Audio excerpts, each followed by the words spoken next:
Hello everyone, welcome to our channel. ఈరోజు కథ నా హిట్లర్ మొగుడు. భూషణ్ ఆఫీసులో ఆ కంపెనీ సీఈఓ తన కొడుకు ఆదర్శ్ కోపంగా తన క్యాబిన్లో ఉన్న వస్తువులన్నీ చెల్లాచెదురు చేస్తూ ఉంటాడు. తన పిఏ బిక్కుబిక్కుమంటూ చూస్తూ ఉంటాడు. భూషణ్ కొడుకు వచ్చాడు అని తెలిసి క్యాబిన్కి వస్తాడు. అక్కడ కొడుకు కోపం చూసి కొంచెం భయపడి, ఏమైంది ఆదర్శ్ అని కొడుకుని ఆపే ప్రయత్నం చేస్తుంటే భూషణ్ మీదకి కూడా ఒక ఫ్లవర్ విసురుతాడు. లాస్ట్ సెకండ్లో తప్పించుకొని, ఏమైందిరా, ఏమైంది అంటావేంటి, ఆ అభిరామ్ కూతురు నాకు దక్కాలి అని చెబితే నువ్వేం చేశావు, ఆ ఆదిత్యకి తగిలించావు. అయితే ఏమైంది, ఏమైంది అంటావు ఏంటి, నాకు ఆ పిల్ల నచ్చింది, నాకు అది కావాలి. కావాలి అన్నప్పుడు నాకెప్పుడు చెప్పాలిరా. ఆ దానికి పెళ్ళి అన్ని ఏర్పాట్లు చేసిన తర్వాత నా అని కొడుకు అంటే ఎక్కువ రెట్టిస్తే కొడుకు సైలెంట్ అయితే నాకు అదంతా తెలియదు, నాకు అది కావాలి, నువ్వేం చేస్తావో నాకు తెలియదు అని మొండిగా అడుగుతాడు. అక్కడి నుండి వెళ్ళిపోతాడు. నేను దాన్ని చంపాలి అని చూస్తుంటే వీడు అది కావాలి అంటున్నాడు. అది చస్తే ఏం చేస్తాడు అని అనుకుంటుంటే సార్ అంటూ పిఏ పిలవడంతో, ఏంటయ్యా మీరు ఈ గొడవలో పడి ఆ అభిరామ్ కూతురు మూపించిన మీ ఫ్యాక్టరీ తిరిగి ప్రాబ్లం నుంచి బయటపడే పని మర్చిపోయారు ఏమో. ఎక్కడ మర్చిపోయాను, అదే పనిలో ఉన్నా, కానీ ఇక్కడ తిరకాసు ఉంది. ఆ ఫార్మా ఫ్యాక్టరీ వాళ్ళు ఆ ఫ్యాక్టరీ చుట్టూ ఉన్న ప్రకృతి జనాలకి ఇబ్బంది అని ఆ పిల్ల ఫ్యాక్టరీ మూపిస్తే ఇప్పుడు మళ్ళీ తెరవకుండా సెంట్రల్ వరకు వెళ్ళాలి అని ప్రూఫ్లు కూడా తీసుకొని వచ్చింది. ఆ ప్రూఫ్లు కానీ సెంట్రల్కి చేరితే నా ఫ్యాక్టరీ శాశ్వతంగా మూతబడుతుంది. అందుకే దాన్ని ముందే లేపేయాలి అనుకున్నా. అప్పుడే తెలిసింది అది చక్రవర్తి కూతురు అని. వాడి నుంచి ఎలాగోలా పని చేపించుకుందాం అనుకున్నా, కానీ అది ఒప్పుకోనేలా లేదు. అందుకే లేపేద్దాం అనుకుంటే వాడు నేను వేసిన ప్లాన్తో వాడి స్ట్రాటజీ వాడి కూతురు అంటూ పెళ్ళి అంటూ వాడు పార్టీకి పదవికి రాజీనామా చేసిపోయాడు. ఇప్పుడు ఇవి సరిపోవు అన్నట్టు నా కొడుకు ఒకడు నాకు అది కావాలి అని అంటున్నాడు. ముందు వీడిని అని కోపంగా తిరుగుతూ ఇప్పుడు ముందు ఆ పిల్లని లేపేయాలి, అప్పుడు కానీ అన్నీ సెట్ అవ్వవు అంటూ కోపంగా ఎవరికో ఫోన్ చేస్తాడు. రేయ్, మీరు ఏం చేస్తారో తెలియదు, ఆ పిల్ల ఎందుకు నాతో పెట్టుకున్నానో అని కుక్క చావు చావాలి, రేపటికి పని పూర్తి చేసి డబ్బు పట్టుకు వెళ్ళండి. కోపంగా ఆదిత్య ఫోన్ కట్ చేసి పక్కన పడేసి తల వెనకకు వాల్చి ఆలోచిస్తూ ఉంటాడు. ఏమైంది ఆదిత్య అంటూ ఆదిత్యని చూసి ఎందుకు డిస్టర్బ్గా ఉన్నాడు అని అడుగుతారు. అప్పుడే ఆదిత్య క్యాబిన్కి వచ్చిన అరుణ్ గారు, డాడీ నేను మిమ్మల్ని ఒకటి అడుగుతా, చెప్తారా. ఏంటి ఆదిత్య అంటూ వచ్చి ఆదిత్య ఎదురుగా కూర్చుంటారు. మీరు నాకు సామాన్యకి పెళ్ళి ఎందుకు చేయాలి అనుకున్నారు. ఏమైంది ఆదిత్య, నిజం చెప్పండి డాడీ, అసలు మా పెళ్ళి ఎందుకు, అభిరామ్ రాజకీయాల కోసమా. ఏంటి విషయం ఆదిత్య, పెళ్ళి అంటే ఇద్దరు మనుషులు వాళ్ళ ఇష్టానుసారం ఒకటిగా ముడిపడి జీవితాంతం ఒకటిగా ఉండటం కదా. అవును, ఏం జరిగింది అసలు. నాకు పెళ్ళి అని నాకు తెలుసు, మరి పెళ్లి కూతురికి సామాన్యకి తెలిసే ఉంటుంది కదా, పెళ్లి కూతురికి తెలియకుండా పెళ్ళి ఎలా జరుగుతుంది.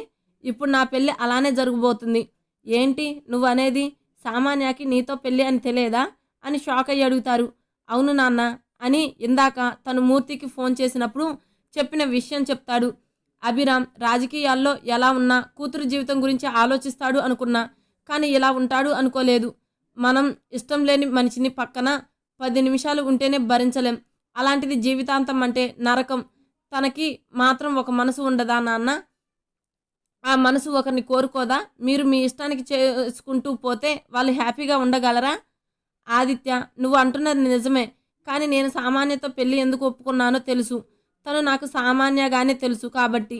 మంచి పిల్ల, ఎదుటి వాళ్ళ కష్టాన్ని తన కష్టం అనుకొని పోరాడుతుంది. ఒకప్పుడు ఊరిని బాగు చేయండి సార్ అని మన ఆఫీస్ చుట్టూ ఒక అమ్మాయి కంటిన్యూగా తిరిగి నన్ను ఆ ఊరు వరకు తీసుకొని వెళ్ళింది.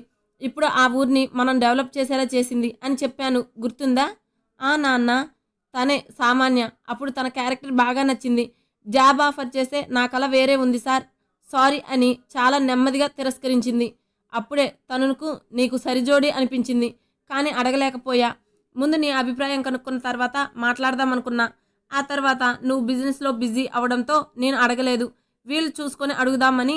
ఆ తర్వాత అభిరామ్ పార్టీకి ఫండ్ ఇవ్వము అన్న టైంలో వచ్చాడు. అభిరామ్ సామాన్య ఫోటో పట్టుకొని పెళ్లి సంబంధం కలపడానికి. నేను ముందు షాక్ అయ్యాను, సామాన్య అభిరామ్ కూతురు అని తెలిసి. ఒకప్పుడు సామాన్య తాతయ్య అమ్మమ్మ ఉన్నారు, తన తండ్రి మూర్ఖత్వానికి తన తల్లి బలయ్యింది అని. తండ్రి ప్రేమ లేదు, మేము తన్ని పట్టించుకునే వాళ్ళు లేరు అని అంటే అతని మీద కోపం వచ్చింది. ఇప్పుడు అతను అభిరామ్ అని తెలిసి కోపం వచ్చింది, కానీ సామాన్యకి మంచి చేయాలి అనిపించి ఓకే అని అన్నాను. అప్పుడు అసలు అనన్య గురించి మొత్తం అప్పుడు సామాన్య గురించి మొత్తం కనుక్కున్నా అని సామాన్య అమ్మ దగ్గర నుంచి తన ఇంట్లో ఫేస్ చేసిన సిచ్యువేషన్స్ వరకు చెప్తారు అరుణ్ గారు. అందుకే నేను సామాన్య అని మన ఇంటి కోడలుగా నీకు భార్యగా చేయాలి అని డిసైడ్ అయ్యాను. దేవికాకి కూడా తనంటే ఇష్టం అని పెళ్లికి ఒప్పుకున్నా. కానీ సామాన్యకి ఇప్పటి వరకు నీ గురించి అసలు పెళ్ళి అన్న విషయమే తెలియదు అంటే ఆ అమ్మాయి వైపు నుంచి ఆలోచించలేకపోయాను. ఆదిత్య సామాన్య గురించి ఆలోచిస్తూ, సరే నాన్న, నేను ఒకసారి సామాన్యతో మాట్లాడి నిర్ణయం తీసుకుంటాను. వాళ్ళు ఎలాగో చెప్పరు, తన మనసుకి విలువ ఇవ్వరు, కనీసం మనమైనా తన మనసుకి ఇవ్వాలి కదా. కానీ ఒక్కటి, ఏంటి నాన్న, ఈ పెళ్ళి మాత్రం ఆగకూడదు. ఏంటి నాన్న మీరనేది? అవును ఆదిత్య, తను ప్రాణాలతో ఉండాలి అంటే తను నీ భార్యగా, మన ఇంటి కోడలుగా అందరికీ తెలియాలి. ఏంటి అని అర్థం కాక అడుగుతుంటే, భూషణ్ సామాన్యాన్ని చంపాలి అని చూస్తున్నాడు. ఆ మాట వినగానే ఆదిత్య చెయ్యి పిడికిలి బిగుసుకుంటుంది కోపంతో. ఏంటి నాన్న మీరనేది? సామాన్యాన్ని చంపాలని అనుకోవడం ఏంటి? అవును ఆదిత్య, సామాన్య భూషణ్ కంపెనీని మూయించేసింది. అందుకు తన్ని టార్గెట్ చేశాడు. అందుకు అభిరామ్ ద్వారా కూడా పన్నాగాలు పన్నాడు. కానీ వర్కౌట్ కాలా. అందుకు తన్ని చంపడానికి మనుషుల్ని పంపాడు. అందులో భాగమే ఆ రోజు కాలేజీ దగ్గర జరిగిన లారీ యాక్సిడెంట్. అంటే అది వాడు వాంటెడ్గానే సామాన్యాన్ని చంపడానికి పంపిందేనా? అవును, ఆ భూషణ్కి వయసు ఎంత వచ్చినా బుద్ధి రాలేదు నాన్న. పనికిమాలిన పనులన్నీ చేస్తూనే ఉంటాడు. వాడికి మనం ఎన్నిసార్లు చెప్పినా వాడు మారడు ఆదిత్య. సరే నాన్న, కానీ దీనికోసం సామాన్యకి ఇష్టం లేకుండా మాత్రం తన జీవితంలోకి వెళ్ళలేను. తను నాతో పెళ్లికి ఒప్పుకున్నా ఒప్పుకోకపోయినా తన బాధ్యత ఇక నుంచి నాది. ఎవడు తన్ని తాకనివ్వను. ఆదిత్య, నీ గురించి నాకు తెలుసు. కానీ సామాన్యకి నీతో పెళ్లి జరిగితేనే తనకి మంచిది. నేను పరిస్థితులు వాళ్ళు చెప్పడం లేదు. మీ జాతకాల ప్రకారం కూడా సామాన్య నువ్వు ఒకటే అయితేనే సామాన్య లైఫ్ని నీ లైఫ్ హ్యాపీగా ఉంటుంది. ఇంకా ఆలోచించి నిర్ణయం తీసుకో. ఈ కాలంలో కూడా జాతకాల గురించి నమ్ముతారా? కొన్నిసార్లు నమ్మాలి ఆదిత్య, అవి మనకి అనాదిగా వస్తున్నవి. ఆదిత్య ఆలోచిస్తూ ఉంటాడు. అరుణ్ గారు అక్కడి నుంచి వెళ్ళిపోతారు. ఆదిత్య నైట్ వరకు ఆఫీస్లో ఉండి నైట్కి ఇంటికి చేరతాడు. ఇక్కడ సామాన్య తన రూమ్లో ఉంటుంది. తన రూమ్ టీవీలో స్క్రోల్ అవుతున్న న్యూస్. ప్రముఖ వ్యాపారవేత్త అరుణ్ సింహ గారి కుమారుడు ఆదిత్య సింహాకి మాజీ మంత్రి, నూతన పార్టీ అధ్యక్షుడు అభిరామ్ పెద్ద కుమార్తె సామాన్య అభిరామ్తో ఫలానా రోజున వివాహం. ఆ న్యూస్ చూసి సామాన్య షాక్ అయితే అప్పుడే తనకి విజయ్ కాల్ చేస్తాడు. సామాన్య, అన్నయ్య, ఏంట్రా పెళ్ళి అంత తొందరగా పెట్టారు? అంటే నీకు పెళ్లి గురించి తెలుసా? తెలుసు, కానీ ఇంత త్వరగా అని తెలియదు. కానీ నువ్వేంటి అలా అడుగుతున్నావు? అన్నయ్య, నేను బ్రతికే ఉన్నాను కదా. సామాన్య, ఏంటి ఏం మాట్లాడుతున్నావు? మరి ఇంకెలా మాట్లాడాలి అన్నయ్య? ఇన్నాళ్ళు నా జీవితం నాతో సంబంధం లేకుండానే చేశారు. ఇప్పుడు కూడానా అన్నయ్య? నా జీవితం మీద నాకు హక్కు లేదా? నా జీవితంలో పెళ్ళి అనే ఒక ఘట్టం ఈ విధంగా నాకు తెలియకుండా ఒక రాజకీయ అవసరం కోసం చేస్తారు అని కల్లో కూడా ఊహించలేదు అన్నయ్య అని ఏడుస్తుంది. సామాన్య, ఏడవకు. నీకు విషయం తెలియదు అని తెలియదు. నేను ఇప్పుడే చూసి నీకు కాల్ చేస్తున్నా. నువ్వు ఏడవకు, ఇప్పుడే నేను వస్తున్నా అంటుంటే సామాన్య ఫోన్ కట్ చేసి ఏడుస్తూ ఉంటుంది. కనీసం నా పెళ్ళికి కూడా నా ఇష్టం అవసరం లేదా అని ఆ రాత్రి అంతా ఏడుస్తూనే గడిపేస్తుంది. దేవికాకి కూడా న్యూస్ చూసి, ఏంటి అన్నయ్య, సామాన్యతో నా నీ పెళ్ళి అని హ్యాపీగా అంటుంది. అన్నయ్య పెళ్లి కూతురికి తెలియకుండా తన ఇష్టంతో సంబంధం లేకుండా పెళ్లి జరగబోతుందా అని ఆదిత్యాన్ని ప్రశ్నిస్తే, జరగదురా. మరి ఇప్పుడు జరుగుతుందేంటి? వదినకి తన పెళ్లి కూడా తెలియదు ఛా అని ఏడుస్తుంది. హేయ్, ఏంటే ఇది అని గుండెలకు హత్తుకొని, ఎందుకు ఏడుస్తున్నావు? తనకి ఏ హ్యాపీనెస్ లేదు అన్నయ్య. కనీసం పెళ్లిలో కూడా హ్యాపీనెస్ లేదా అంటుంటే, ఉండాలిరా. మరి ఇప్పుడు తన ఇష్టం లేకుండానే కదా ఇది జరుగుతుంది. దేవిక, నేను ఒకటి చెప్తాను, నన్ను నమ్ముతావు కదా? అవును అని తలాడిస్తే, తన పెళ్ళికి ఇష్టం లేకపోవచ్చు, హ్యాపీగా లేకపోవచ్చు, కానీ మన దగ్గరికి వచ్చాక తన హ్యాపీనెస్ మన బాధ్యత. నీకు తెలుసు కదా తన ఆ ఇంట్లో ఎలా ఉంటుంది అనేది. తెలుసు అని తల ఊపుతుంది. సడన్గా ఏంటి అంటుంది. ఆదిత్య చిన్నగా నవ్వి, అదే తను ఎలా ఉండి ఉంటుందో అర్థమై ఉంటుంది కదా అని అంటున్నాను. సరే అన్నయ్య అని తన రూమ్కి వెళ్తుంది. ఏంటి ఆదిత్య విషయం అని వెళ్తున్న కూతురి వంక చూస్తున్న కొడుకుని చూసి అడిగితే, నవ్వి, తను నాకు తెలియదు అనుకుంటుంది నాన్న. నవ్వి, నీకు తెలియకుండా జరగదు అని మర్చిపోయింది లేరా. నవ్వి తన రూమ్కి వెళ్ళిపోయాడు ఆదిత్య. సామాన్య ఆ రాత్రి అంతా అభిరామ్ తనని ఆయన రాజకీయాల ప్రయోజనాల కోసం ఒక ఆయుధంలో ఉపయోగించుకుంటున్నారు అంటే తనకి ఏడుపు ఆగడం లేదు. ఆ క్షణం తను ఒక ఒంటరి పక్షిలా అనిపిస్తుంటే ఏడుపు ఎంతకీ ఆగటం లేదు. ఆదిత్య దేవసింహ, ఆయనకి నేనంటేనే ఎందుకో పడదు. అలాంటి మనిషితో నాకు ముడిపెడుతున్నారు. పుట్టినప్పటి నుంచి ఎలాగో సుఖం సంతోషం లేవు. ఇంకా ఇప్పుడు కూడానా అని బాధపడుతూ అలా ఆ రాత్రి నిద్రకి దూరమయ్యి ఆలోచనల్లో పడుతుంది. ఎప్పుడో తెల్లవారుజామున నేల మీద ఏడుస్తూనే నిద్రపోయిన తనకి తలుపు చప్పుడుతో మెలకువ వస్తుంది. వెళ్ళి తలుపు తీస్తుంది. ఎదురుగా శారద. ఏంటి శారదా? అమ్మా, అయ్యగారు మిమ్మల్ని పిలుస్తున్నారు. అర్జెంటా? ఏమో అమ్మా, మిమ్మల్ని పిలుచుకొని రమ్మన్నారు. నేను ఫ్రెష్ అయ్యి వస్తాను అని చెప్పు శారదా. సరే అమ్మా అని వెళ్ళిపోతే సామాన్య ఫ్రెష్ అయ్యి హాఫ్ ఎన్ అవర్కి కిందకి వెళ్తుంది. అప్పటికే హాల్లో అందరూ ఉంటారు, విజయ్తో సహా. నన్ను పిలిచారంట అని వెళ్ళి అభిరామ్కి ఎదురుగా నిలబడుతుంది. సామాన్య, ఇంకొక వారంలో నీ పెళ్ళి, తెలిసే ఉంటుంది కదా నీకు. విరక్తిగా ఒక నవ్వు నవ్వి, పెళ్లి రోజు చెప్పాల్సింది కదా, చాలా తొందరగా చెప్పినట్టు ఉన్నారు. ఇప్పుడు మాత్రం ఎందుకు చెప్పారు? నా ఇష్టంతో మీకు పని లేదు కదా.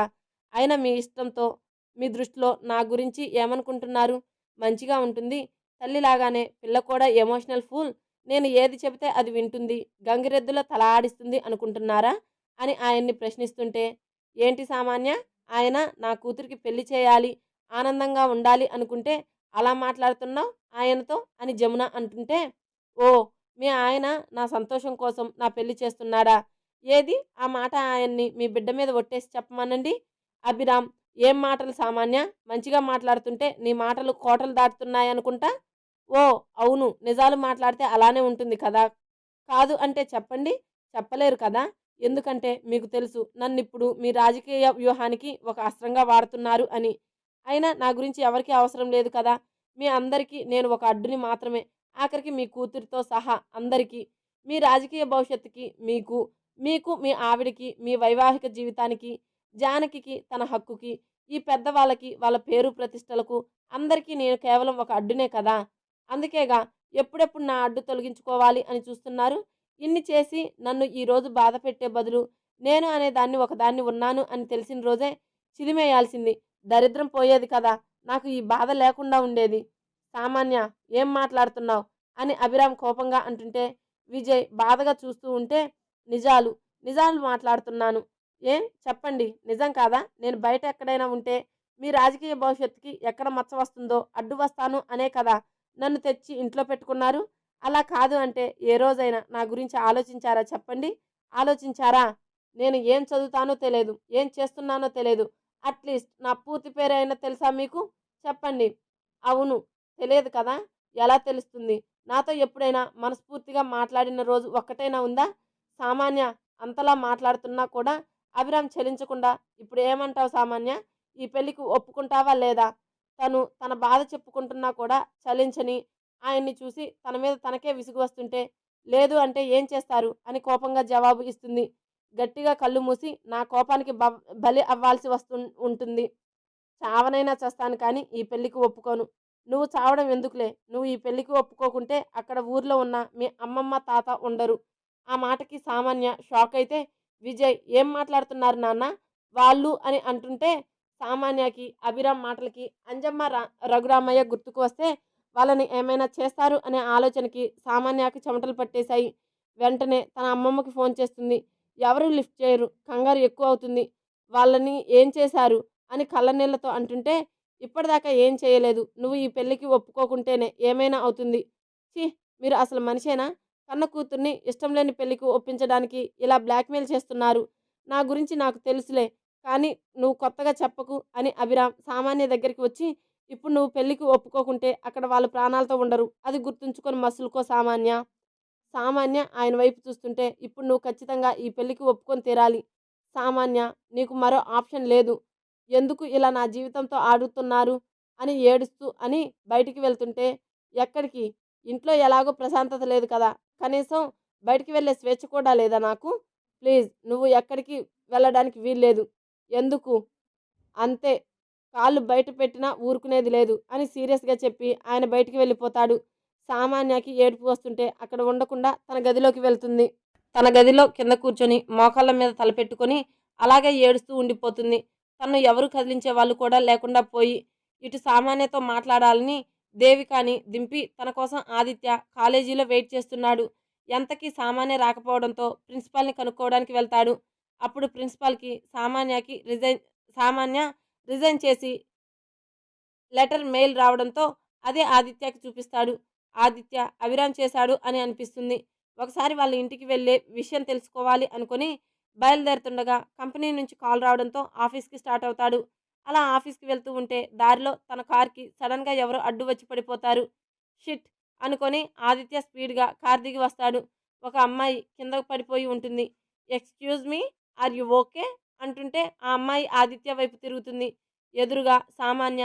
ఆదిత్యకి ఒక్కసారిగా షాక్ అయ్యి సామాన్య అంటూ తన వైపు చూస్తుంటే సామాన్య మొహమంతా చెమటలు, కళ్ళల్లో నీళ్లు, నుదురుకి దెబ్బ, చెంప ఎర్రగా కంది ఉబ్బి ఉంటే పెదవి చిట్లి ఉంటుంది.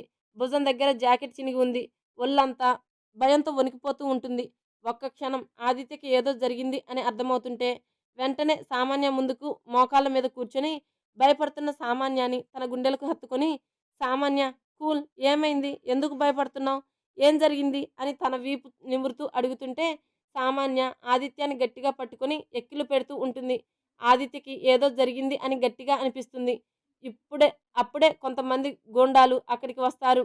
రేయ్, ఇది ఇక్కడే ఉంది, ఈరోజు దాన్ని వదలకూడదు అంటే వాళ్ళ గొంతు వినగానే అంతకంతకు ముడుచుకుపోయి ఆదిత్య అని భయంతో కరుచుకొని పోతుంది.